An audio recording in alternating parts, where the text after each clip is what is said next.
వచనాలు చెప్పడం మానుకొని నన్ను పొగడ్తలతో ముంచేసినట్టున్నాడు. అందుకని నేనే లేచాను ఇక మైక్ తీసుకున్నాను.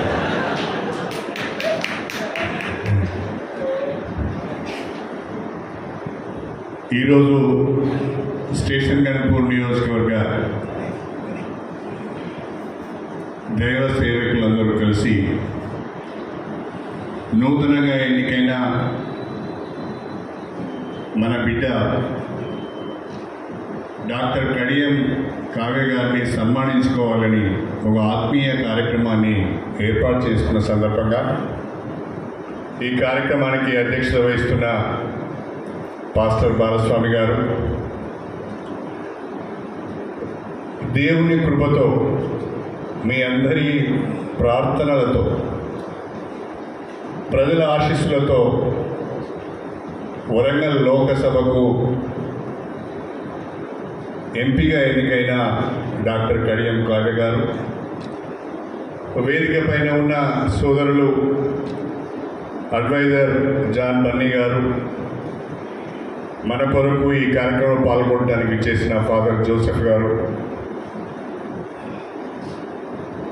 7 మండలాలకు సంబంధించిన పాస్టర్స్ అధ్యక్షులు జఫరెడ్ కోర్నెల్ గారు, చిల్పూర్ రమేష్ గారు, వేలేరు కుమార్ గారు, లింగాల గన్పూర్ కాలేవ్ గారు, గన్పూర్ మండలం దేవవరం గారు, రఘునాథపల్లి మండలం జోసెఫ్ గారు, ధర్మసాగర్ మండలం మోషే గారు, అదేవిధంగా సోదరులు వినోద్ గారు, రెవరెండ్ విజయ్ కుమార్ గారు,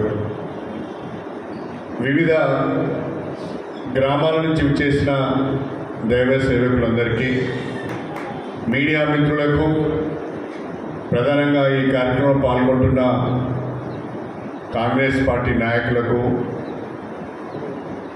ముఖ్యులందరికీ పేరు పేరున నా హృదయపూర్వకమైన నమస్కారాలు తెలియజేసుకుంటున్నాను. ముందుగా ఇక్కడ సమావేశమైన దైవజనులందరికీ అసెంబ్లీ ఎన్నికలలో నాకు మద్దతుగా ప్రార్థనలు చేసి, నా గెలుపు కొరకు ప్రార్థనలు చేసి, పార్లమెంట్ ఎన్నికలలో డాక్టర్ కడియం కావ్య గారి గెలుపు కొరకు ప్రార్థనలు చేసి విజయాన్ని అందించిన మీ అందరికీ కూడా పేరు పేరున నా హృదయపూర్వకమైన నమస్కారాలు తెలియజేస్తున్నాను. యేసు ప్రభువు ఆశీర్వాదం వల్ల, మీ అందరి ప్రార్థనల వల్లనే ఈ విజయం సాధ్యమైంది. ఎవరో ఒకరు మాట్లాడుతున్నప్పుడు చెప్పారు, బహుశా దేవవరం అనుకుంటారు, ఒకే వేదిక పైన తండ్రి ఎమ్మెల్యేగా బిడ్డను ఎంపీగా చూడడం చాలా బాగుంది, కన్నుల పండుగగా ఉంది అని చెప్పారు. ఇది సాధ్యమైంది అంటే ప్రజల ఆశీర్వాదం వల్ల, దేవుని కృప వల్ల, మీ అందరి యొక్క ప్రార్థనల వల్లనే ఇది సాధ్యమైంది. ఈ అవకాశం కల్పించింది కూడా కాంగ్రెస్ పార్టీ. ఆ కాంగ్రెస్ పార్టీ యొక్క పెద్దల ఆశీర్వాదం, ప్రధానంగా సోనియా గాంధీ గారు, రాహుల్ గాంధీ గారు, మన ప్రియతమ ముఖ్యమంత్రి రేవంత్ రెడ్డి గారి ఆశీర్వాదం వల్లనే ఇది సాధ్యమైంది. తండ్రి బిడ్డ ఒక వేదిక పైన ప్రజాప్రతినిధులుగా మీ ముందు మేము కూర్చోగలిగినామని చెప్పి నేను ఈ సందర్భంగా తెలియజేసుకుంటున్నాను. ఇద్దరికి అవకాశం వచ్చింది అంటే చాలా గొప్ప విషయం. కానీ భయం కూడా ఉంది నాకు, ఎందుకంటే మా మీద బాధ్యత కూడా చాలా ఎక్కువగా ఉంది. ప్రజల అంచనాలు కూడా ఎక్కువగా ఉంటాయి. అందరూ కూడా చాలా ఎక్స్పెక్ట్ చేస్తూ ఉంటారు, ఆశిస్తూ ఉంటారు. వాళ్ళ ఆకాంక్షలకు, వాళ్ళ ఆశలకు మేము అందుకోలేకపోతే ఆశకు పని చేయలేకపోతున్నారనే మాట కూడా అనే అవకాశం ఉంటుంది. ఇవన్నీ తెలుసు. ఇద్దరం ఉన్నాము అంటే బాధ్యత పెరిగింది. కాబట్టి ఆ బాధ్యతను గుర్తెరిగి నియోజకవర్గ ప్రజల సమస్యలను పరిష్కరించే ప్రయత్నం, మన నియోజకవర్గాన్ని అభివృద్ధి చేసుకునే ప్రయత్నం, మీ అందరినీ కూడా మీకు అండగా ఉండి మిమ్మల్ని కాపాడుకునే ప్రయత్నం కూడా నేను చేస్తానని చెప్పి ఈ సందర్భంగా సవినయంగా తెలియజేసుకుంటున్నాను. అనేక సందర్భాలలో మనం ఇక్కడే కలిసాం. దాదాపు 4-5 సంవత్సరాల నుంచి తరచుగా ఏదో ఒక కార్యక్రమంలో మనం కలుస్తూనే ఉన్నాం. మీ సమస్యలు చెప్తూనే ఉన్నారు. నాతో అయిన మేరకు నేను పరిష్కరించే ప్రయత్నం చేస్తూనే ఉన్నాను. రాబోయే రోజుల్లో కూడా తప్పకుండా మీరు ఆశించిన స్థాయిలో కాకుండా 100% పనులను నేను చేయలేకపోయినా దాదాపు 50% నుంచి 60% సమస్యలైనా పరిష్కరించుకుందామని చెప్పి ఈ సందర్భంగా గుర్తు చేస్తున్నాం. భారతదేశంలో అనేక మతాలు ఉన్నాయి, అనేక భాషలు ఉన్నాయి, అనేక విశ్వాసాలు ఉన్నాయి, అనేక కులాలు ఉన్నాయి. కానీ భారతదేశం గొప్పతనం ఏంటి అంటే ఇవాళ భిన్నత్వంలో ఏకత్వం. ఇన్ని భాషలు, ఇన్ని మతాలు, ఇన్ని కులాలు, ఇన్ని ప్రాంతాలు ఉండి కూడా భారతదేశంలో అందరం కలిసి ఉంటున్నాం. భారతదేశంలో మాత్రమే ప్రజాస్వామ్యం పదిలంగా ఉంది. భారతదేశంలో మాత్రమే క్రమం తప్పకుండా 5 సంవత్సరాలకు ఒకసారి ఎన్నికలు అవుతున్నాయి. ప్రజలు వారికి నచ్చిన పార్టీకి ఓటేసి ప్రభుత్వాలను ఏర్పాటు చేసే అవకాశం ఇస్తున్నారు. ఈ గొప్ప లక్షణం భారతదేశంలోనే ఉంది. మన చుట్టూ కూడా చాలా దేశాలు ఉన్నాయి. మన చుట్టూ ఉన్న దేశాల పరిస్థితి ఏందో మనం ఒకసారి ఆలోచించాలి. పాకిస్తాన్లో అలజడి, ఆఫ్ఘనిస్తాన్లో అలజడి, నేపాల్లో అలజడి, బంగ్లాదేశ్లో అలజడి, శ్రీలంకలో అలజడి. మన చుట్టూ ఉన్న అన్ని దేశాలలో అలజడి ఉన్నది. కానీ భారతదేశంలో ప్రశాంతంగా సజావుగా ప్రజాస్వామ్య పద్ధతిలో వ్యవహారం నడుస్తున్నది. కాకపోతే భారతదేశంలో సమస్యలు అనేకం ఉన్నాయి. కానీ భారతదేశంలో రాజకీయ సుస్థిరత ఉన్నది. ప్రజాస్వామ్యం ఉన్నది కాబట్టి రాజకీయ సుస్థిరత ఉన్నది. దీనికి కూడా కారణం ఏంటంటే భారతదేశ ప్రజలందరూ కూడా ఒక రకంగా దైవాన్ని నమ్ముతారు, భక్తి కలిగి ఉంటారు, ఒక క్రమశిక్షణ కలిగి ఉంటారు. కాబట్టి ఇది సాధ్యమైందేమో అని నేను అనుకుంటున్నాను. మన నియోజకవర్గంలో కూడా ఏ రకమైన విద్వేషాలకు అవకాశాలు ఇవ్వకుండా, ఏ రకమైన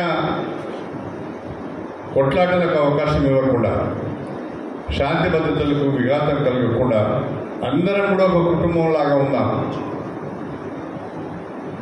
అందరి సమస్యలు వినడము, సాధ్యమైనంత వరకు వాటిని పరిష్కారం చేసే ప్రయత్నం చేద్దాం.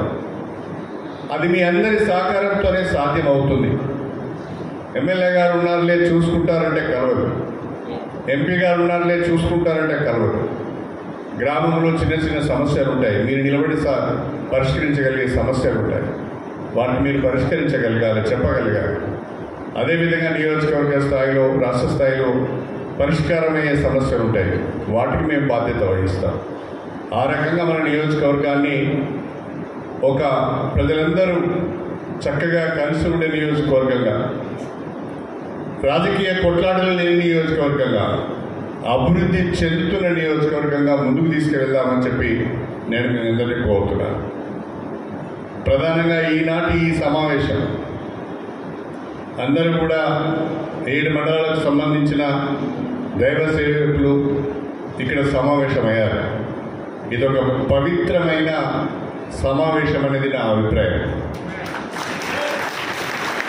ఒక మాటలో చెప్పాలి అంటే ఇంతమంది దైవజనులు ఒక దగ్గర సమావేశమైనప్పుడు అందరము కూడా పాజిటివ్గా ఆలోచన చేయాలి. పాజిటివ్గా అంటే మంచిగా ఆలోచన చేయాలి. చెడును మన మనసులోకి రానియద్దు, చెడు ఆలోచనలు రానియద్దు. క్రిస్టియానిటీ అంటే నేను ప్రతి సమావేశంలో చెప్తాను, నేను నమ్ముతాను కూడా. క్రిస్టియానిటీ అంటే జీవిత విధానాన్ని నేర్పే ఒక మార్గం. క్రిస్టియానిటీ అంటే it's a way of life. మీరు రిలీజియన్ అంటారు, కానీ నేను అనను. Christianity is a way of life. Christianity తీసుకున్న వాళ్ళ యొక్క జీవితము ఇతరులకు మార్గదర్శకంగా ఉండాలి. అంటే అర్థం ఏంటి? నువ్వు తప్పు చేయదు, నువ్వు కొట్లాటలకు పోవద్దు, నువ్వు శాంతి స్వరూపుడవై ఉండాలి, ప్రేమను పంచేవాడివై ఉండాలి, కరుణను పంచేవాడివై ఉండాలి, శాంతిని వ్యాప్తి చేసేవాడవై ఉండాలి. అప్పుడే నువ్వు నిజమైన యేసు ప్రభువు సేవకుడు అవుతావని చెప్పి నేను ఈ సందర్భంగా తెలియజేస్తాను. ఇది మర్చిపోవద్దు మనం ఎవరైనా కూడా.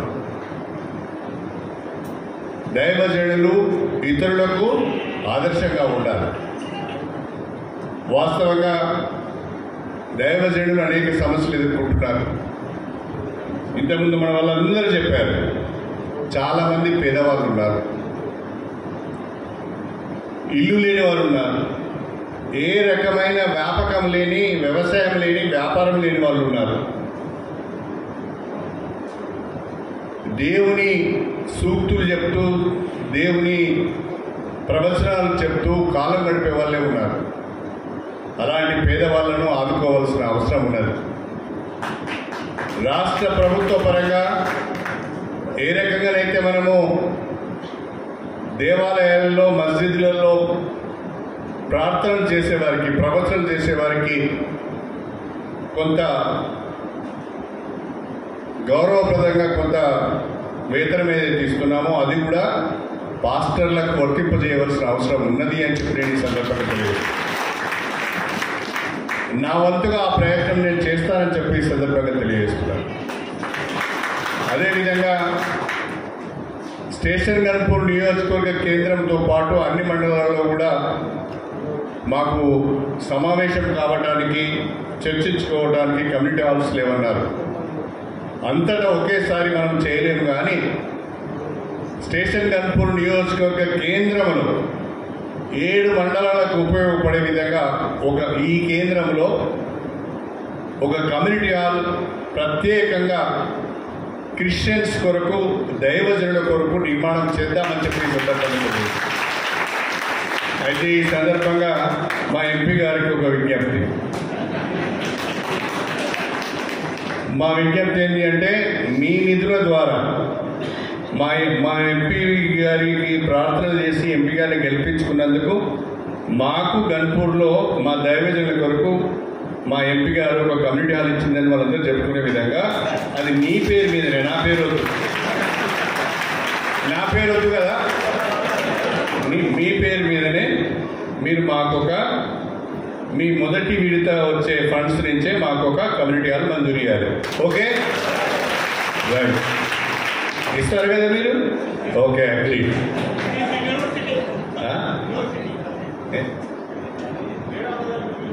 ఇస్తుంది, అనుమానం ఏం అవసరం లేదు. అదేవిధంగా చాలా గ్రామాలలో చర్చెస్ పర్మిషన్లు లేవు అంటున్నారు. మీరు మండలాల వారీగా, గ్రామాల వారీగా వివరాలు నాకు ఇవ్వండి. క్యాజువల్గా చెప్తే కాదు. ఏ గ్రామంలో చర్చి నిర్మాణంలో ఉన్నది, ఏ గ్రామంలో మీకు పర్మిషన్ రాలేదు, ఆ వివరాలు నాకు ఇస్తే నేను సంబంధిత తహసీల్దార్ గారికి మీరు ఇచ్చిన రిప్రజెంటేషన్ హ్యాండ్ ఓవర్ చేసి పర్మిషన్లు గ్రామ పంచాయతీ ద్వారా వాళ్ళకి ఇప్పించి ఏర్పాటు చేయండి అని నేను చెప్తాను.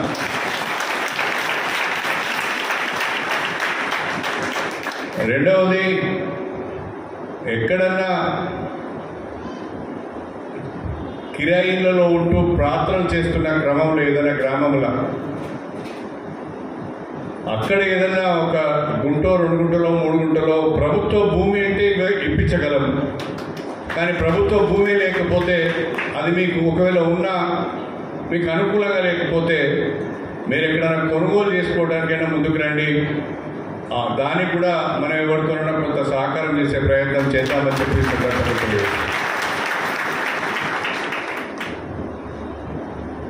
అదేవిధంగా చాలామంది పాస్టర్స్కు ఇండ్లు కూడా లేవు అని ఒక మాట అన్నారు. పాస్టర్స్ అందరూ కూడా ఓటర్లే, పాస్టర్లందరికీ కూడా రేషన్ కార్డ్స్ ఉన్నాయి, పాస్టర్లందరికీ కూడా ప్రభుత్వ పథకాలు వర్తింప చేయాలి, చేస్తాం. కాబట్టి రేపు ఇందిరమ్మ ఇల్లు వస్తే మన నియోజకవర్గంలో 250 మంది వరకు పాస్టర్స్ ఉన్నారు. దీంట్లో 50 మందికో 100 మందికో ఇల్లు లేకపోవచ్చు. ఆ లిస్ట్ నాకు ఇవ్వండి. ఆ ఇల్లు లేని నిరుపేదలైన పాస్టర్స్కు ఇందిరమ్మ ఇల్లు మంజూరు చేస్తామని చెప్పి సందర్భంగా తెలియదు. 50 ఇళ్ళు 100 ఇళ్ళు ఇవ్వడం పెద్ద సమస్య కాదు. ఊరికి ఒక ఇల్లు మాత్రమే మీరు అడుగుతున్నారు కాబట్టి తప్పకుండా ఆ ఊరికి ఇచ్చే 30లో మీ పేరు కూడా పెడతామని చెప్పి ఈ సందర్భంగా సవినయంగా తెలియజేస్తున్నాను. అదేవిధంగా ఇంకా చాలా రిప్రజెంటేషన్స్ 7 మండలాలకు సంబంధించిన రిప్రజెంటేషన్స్ కూడా నాకు ఇచ్చారు.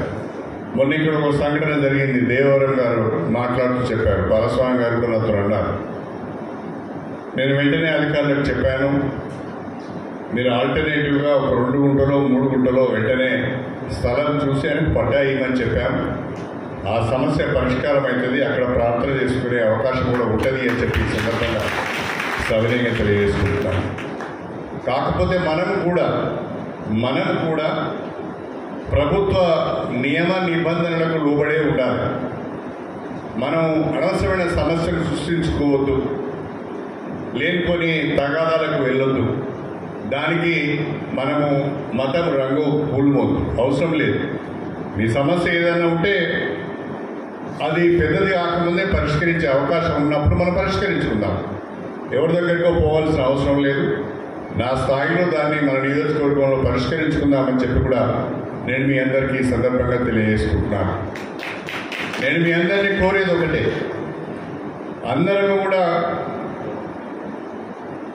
బహుజనుల కొరకు, దైవజనులు అందరూ బహుజనుల కొరకు, వాళ్ళ అభివృద్ధి కొరకు ప్రార్థనలు చేయాలి.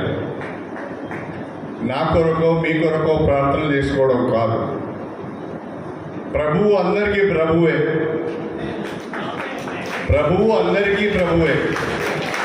కాబట్టి అందరి కొరకు మనము ప్రార్థనలు చేయాలి. అందరూ బాగుండాలని కోరుకోవాలి. అందరూ బాగుండాలి, అందులో నేను ఉండాలని కోరుకోవాలి. వాడు నాశనం కావాలంటే మనమే నాశనం అయ్యే పరిస్థితి వస్తుంది. అలాంటి కోరికలు వద్దు అని చెప్పి నేను ఈ సందర్భంగా తెలియజేస్తున్నాను. అందరూ బాగుండాలని కోరుకోవాలి, అందరి కొరకు మనం ప్రార్థన చేయాలి. మళ్ళీ చెప్తున్నా, స్టేషన్ గన్పూర్ నియోజకవర్గంలో దైవజనులు ఎవరైతే ఉన్నారో, దైవ సేవకులు ఎవరైతే ఉన్నారో, దేవుని సేవలు ఎవరైతే ఉన్నారో వాళ్ళందరికీ కూడా నేను అండగా ఉంటాను అని చెప్పి మరొకసారి తెలియజేస్తున్నాను. మీకు ఏ రకమైన భయం లేదు. మళ్ళీ చెప్తున్నా, మీరు ఎవరు తెరువు కూడా పోవద్దు, అనవసరమైన కొట్లాటలు తెచ్చుకొని నాకు కంటకట్టొద్దు. దాన్ని మీరు ఉండే గ్రామంలో చక్కగా ప్రార్థన చేసుకోండి. 4 మంచి మాటలు చర్చికి వచ్చే వాళ్ళకి చెప్పండి. అయ్యా తాగుడు మానేయరా అని చెప్పండి. పిల్లలను బడికి పంపించండి అని చెప్పండి. మీ ఇంటి చుట్టూ పరిశుభ్రంగా పెట్టుకోమని చెప్పండి. ఇంటి దగ్గర 2-3 చెట్లు పెంచుకోండి, పచ్చడి అని చెప్పండి. మంచి మాటలు చెప్పండి. దేవుని యొక్క వాక్యం చెప్తూనే ఆ వాక్యం ముగిసిన తర్వాత కుటుంబం ఎట్లా ఉండాలి, సమాజంలో మనం ఎట్లా ఉండాలి, ఎట్లా బతకాలని కూడా చెప్పండి. మీరు చెప్తే వింటారు. ఆ ప్రార్థనా మందిరంలోనే చెప్పండి. ఆ ప్రార్థనా మందిరంలోనే వాళ్ళు దేవుని పైన వాళ్ళ మనస్సును లగ్నం చేసి ఉంటారు కాబట్టి అప్పుడు మాత్రమే వింటారు. తర్వాత నువ్వు బయటకు వచ్చినావు అనుకో, నువ్వు ఒట్టి మనిషివే, వాళ్ళు ఒట్టి మనిషి.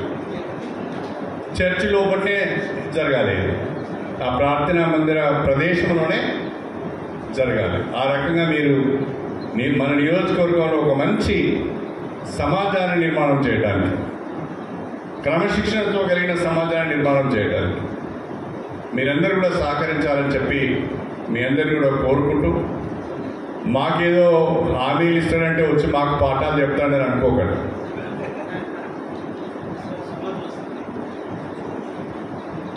అదేవిధంగా చాలా రిప్రజెంటేషన్స్లో ఎక్కువగా శ్మశాన వాటికల గురించి కూడా చెప్పారు.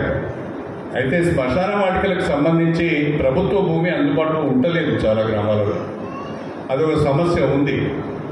నేను మరి అన్ని గ్రామాలలో శ్మశాన వాటికలు ఇస్తానని చెప్పి ఇవ్వకపోతే అది ఒక పెద్ద సమస్య అవుతుంది. నా మీద రివర్స్ రియాక్షన్ వస్తుంది. ఎక్కడైతే ప్రభుత్వ భూమి ఉందో మండల కేంద్రాలలో కానీ గ్రామాలలో కానీ ఎక్కడైనా ప్రభుత్వ భూమి అందుబాటులో ఉంటే మీరు తెలుసుకొని నాకు చెప్పండి. తప్పకుండా ఆ దిశగా నేను ప్రయత్నం చేస్తానని చెప్పి కూడా ఈ సందర్భంగా తెలియజేసుకుంటూ,